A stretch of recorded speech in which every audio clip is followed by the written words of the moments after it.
Hello. I'm Marve Seppala. I'm the Chief Medical Officer of the Hazel and Betty Ford Foundation. I'm also a person in long-term recovery. I celebrated 40 years last month.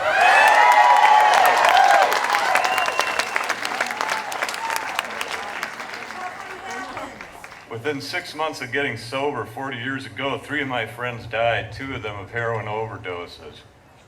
My best friend from when I was using died when I was sober 9 years while in medical school. He had quit coming to see me because he just couldn't deal with the pain anymore of seeing my success and his difficulties. And then he was lost.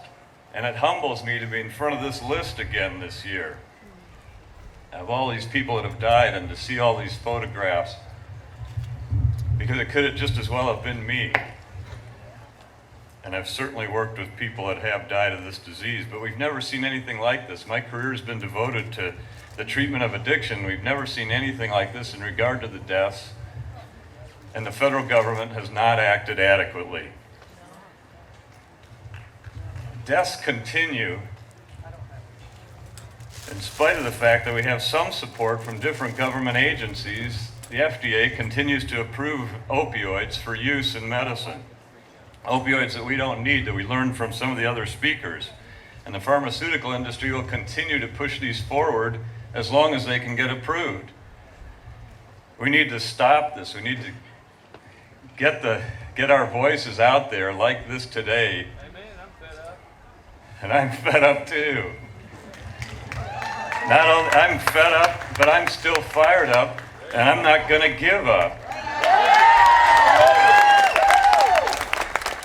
Because we have to make change. We have to use the pain that we've experienced to make these changes and get the attention of our legislators, because the statistics don't get their attention. This is the only thing we can do to get their attention.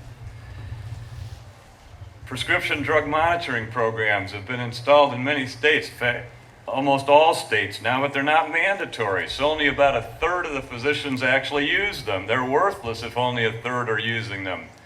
We need to require that every physician uses them for scheduled substances, so all the opioids are there and obvious for every other healthcare provider to see. We have successful treatment and insurance coverage now for most people, but the coverage doesn't last long enough for many, especially those with opioid use disorders that need long-term care. And there's not enough treatment available. We need to get people's attention here in this city to get more money for treatment and to make it available for longer periods of time. I do a lot of training of physicians. I was just at a conference this week doing so. Most have no idea about this crisis, and we have to get their attention. There's been significant change. The neurologists, actually, a group that doesn't use a lot of opioids, but all physicians do, have actually begun to address this issue. While primary care docs have started to some degree, it's completely inadequate, and we need to get required training for physicians upon licensed recertification, so that they have to have training about this disease before they can get their new license.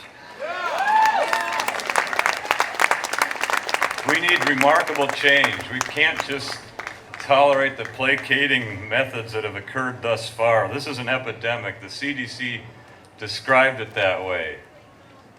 And it's the only epidemic that I can think of that gets so little attention. The death rate is closing in on the per-day basis to the peak of what was occurring during the AIDS crisis, and people don't even know this is happening. We've got to get their attention. It has to start here. I'm so glad to see all of you here. I'm fed up, I'm fired up, but I'm not giving up. Thank you very much.